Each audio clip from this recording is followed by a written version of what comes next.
Hey there, it's Natalie Topa, and I'm here in Sudan, in South Kordofan, just outside of Kadugli town.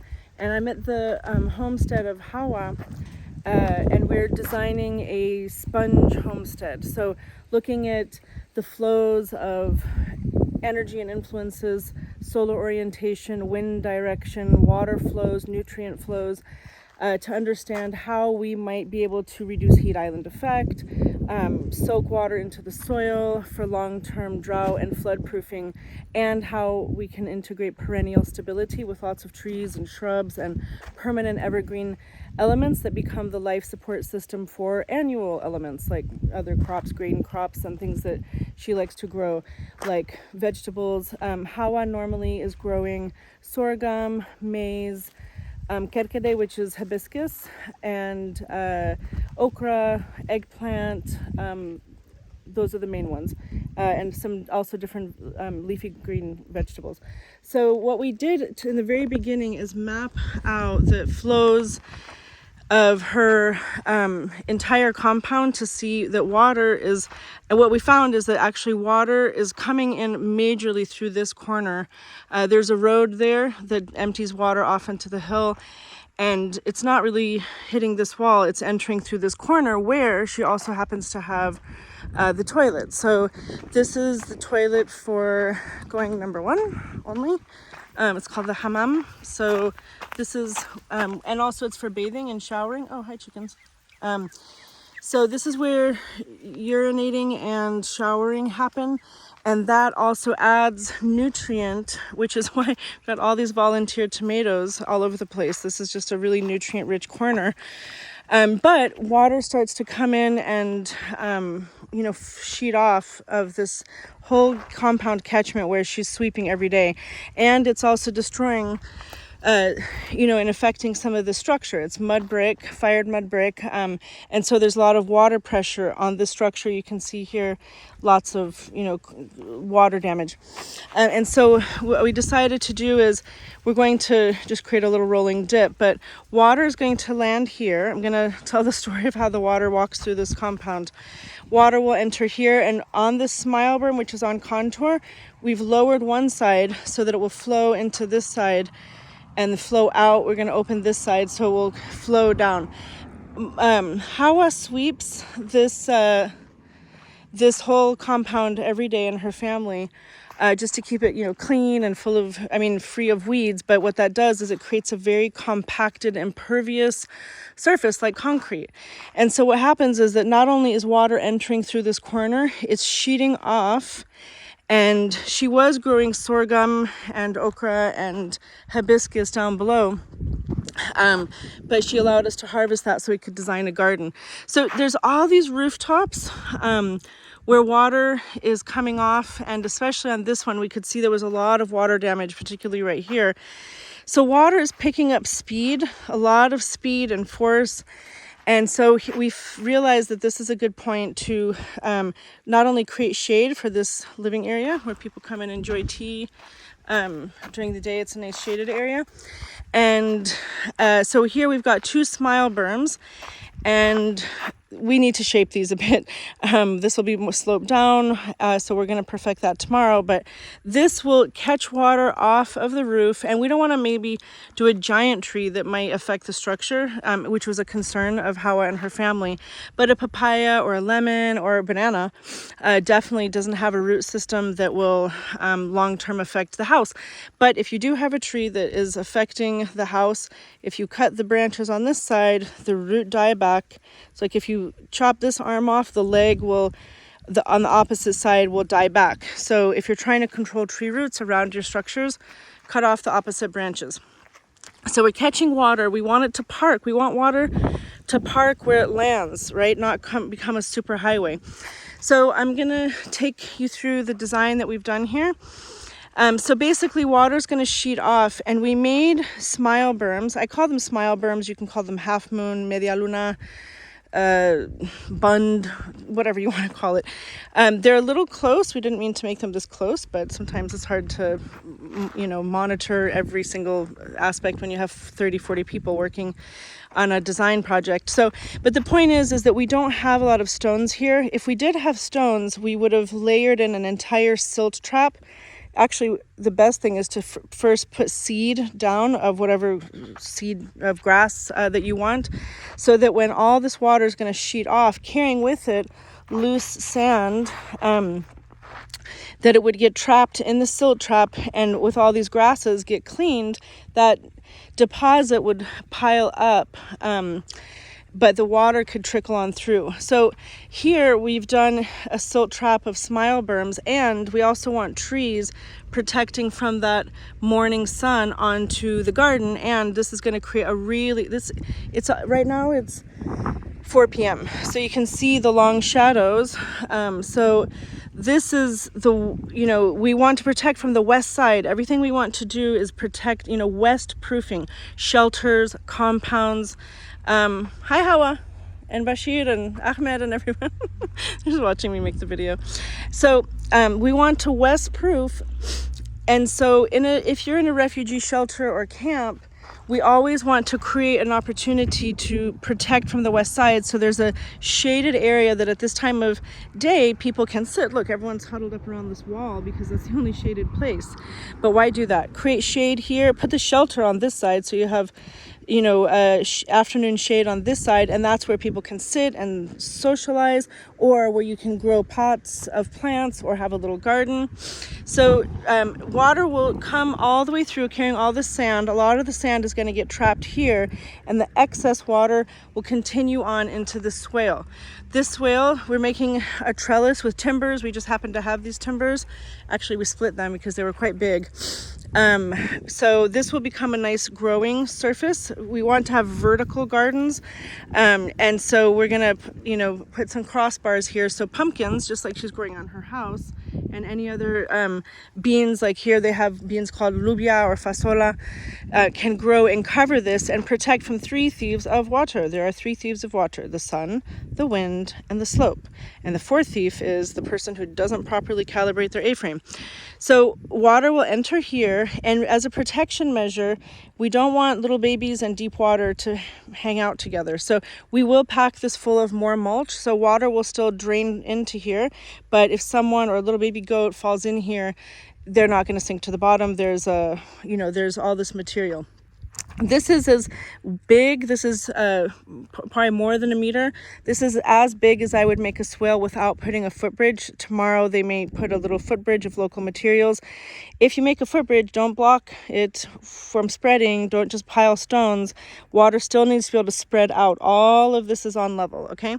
So this is the spillway where water will exit through here. And I know that it's going to exit through here because we have capped the swale on this side and on this side. So this is all on contour. We've wrapped this up so water is forced out of here.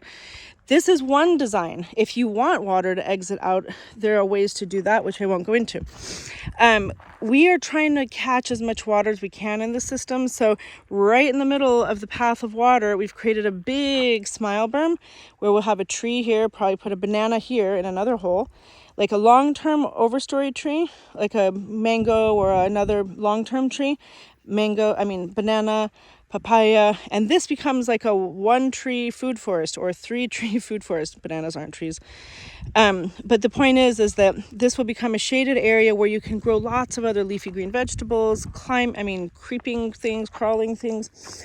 So this berm is also a growing surface where we're adding manure, that a lot of vegetables can be grown here. We don't want to plant tubers that when we harvest them are going to destroy the structure. We've measured out the water line with these pegs. We know exactly what this will look like when it's completely filled with water. Pro tip, the water line is the spillway line. We've made garden beds 1, 2, and 3. These beds are 60 centimeters deep, and they're packed full of all kinds of carbonaceous materials, brown, dried grasses, dried sticks, carton boxes, paper waste, shredded paper from the NRC office. So we have this bed, and that bed for vegetables. And then again, we have a swale. So water is going to, sheet off of there, fill up these swales, and then spill into the swale, and then spill through the spillway into this smile berm. And then that water is going to come into this swale. Now here, this is a smaller swale a little bit because the upper swale is always going to catch all of that material and fill up, and we'll have displacement of water there. So we always make the upper swale bigger so that it can hold water. Also, the reason that I like making the trellises nice and big is so that a human being the size of Hawa can go inside like a green tunnel and empty out, desilt her swale. So again, we have a swale here that's capped. Now, I could have made the spillway anywhere, which again is the width of the spillway is the width of the swale plus the width of the berm. 1 meter, 1 meter is a 2 meter swale. But we don't want to align this spillway and another spillway because that is a lot of concentrated energy, and you might break your structures and cause major erosion because you have that incisive concentration. So the original path of water was coming in from that corner and just zipping right out into this field. So we had a lot of entropic loss. We had a very fast dissipation of energy and potential of life because the water was not hanging out long enough to feed life in the soil, right? Where water accumulates, life generates. So we want the water to have a chance to hang out, chill out, take a load off. So here now water will enter into the swale. Now the reason that I didn't make the swale here or here is because I would have lost the opportunity to send that water on its longest path out of the system. So what we've done is made the spillway here. Now there's a couple of things that I love about this. We have this goat pen here, and I won't get into the issue too much right now about the goats and having animals. We're working with Hawa and her family on how to protect the garden from chickens and goats. That's a different story, different video. By the way, these goats are really hot. It makes me crazy. So we made a smile berm here as well, not only because a lot of that nutrient will wash off and collect here and feed a really wonderful big tree. We can do a big tree here because we're not concerned about a structural issue, but goats need shade, okay? Animals need shade. Animals need humane care. I want the water. Now, all this goat manure, by the way, all of this goat manure is going to passively wash down into this swale and spread out. And so we are really optimizing the flow of this nutrient source. Nutrient source here is higher up in the system. So we're using gravity just to wash that fertility and spread out into this swale. And I'm putting the water higher up, spilling it out higher up so that we can create more opportunities to catch that water in some more smile berms in a food forest before the water leaves this place. We want it to be a prison of water, okay? A prison of love, a loving prison of water. Just quickly on this side, we've made 2 banana circles for Hawa. This is her kitchen, and there's a dry season and a rainy season here, but there's not a kitchen season or a cooking season or a washing season or a showering season. All weeks throughout the entire year, women are washing dishes or laundry, or people are bathing. And so all of that water is an opportunity year round to build soil and feed plant life. Yes, I know there are chickens, and I know that's a problem. Again, we'll discuss that in another video or another time. This is a banana circle. This is basically a pit full of carbon, and her food waste can come here, all of the compound sweepings, and she can step here and toss her bucket of water. And this is where she originally was throwing water. That's why this banana circle is here. We didn't put it somewhere else. We put it exactly where she throws her water. So this is in the center pit is where gray water will go, and the carbon feeds the fungi, which is going to lock up the saponins and clean that water, and the wicking action of the soil around is going to absorb and drink that water and become hydrated, and it will feed the bananas and papayas that we're going to plant around. This also will be covered, here we're going to do sweet potatoes. This isn't really a structural element to hold major water like a swale, so I don't mind if we have to build this up later if we need. Sweet potatoes, pumpkin vines, a cover crop, a lot of other leafy green vegetables, chili peppers, tomatoes, whatever you want can be grown around here in the protective, cooling shade of bananas and papayas. It doesn't have to be bananas and papayas. In Myanmar, we made coconut circles with papayas or bananas. But bananas are great because they're a fast-growing, large grass that has quick shade and lots of biomass, and they like a lot of nitrogen and nutrient. By the way, this becomes a compost pit, okay? You don't have to start coming with crazy drama, complicated compost systems and bins and Berkeley methods and turning every 3 days if you don't have the human energy to do that. That's a lot to ask people to do. Put all your stuff here or there in that banana circle that we made. After some time, after some months, all the soil organisms are going to break that down into a beautiful compost. That compost can be put into a bucket or a barrel drum and swished around with water and then just tossed, sprinkled or sprayed onto crops and plants and soil to add biology. We want to spread biology everywhere. So that's just a basic banana circle. We didn't open it because I need the team here, the WASH and LFS teams, livelihoods and food security teams of the Norwegian Refugee Council to see, forget about A-frames and contour, if this should just be at every household, regardless of, measuring and surveying and contouring. This is just a hole. Okay, it's just a hole. Here's another banana circle, and this one is open to receive water. This hole is deeper than the swale. The swale is completely on level, and then a deeper suppressed hole. But again, compound sweepings, paper waste, carton boxes, food waste all come in here, and we're going to plant bananas and papayas around here. Now, water will sheet off here as well. We've got lots of surfaces, so water is going to move through here with that goat nutrient, and it's going to fill up this entire swale, which is all level on contour, and then it's going to spill out here. The banana circle is our capping point, and on that side we've also, let's just walk over here, we've also capped this end.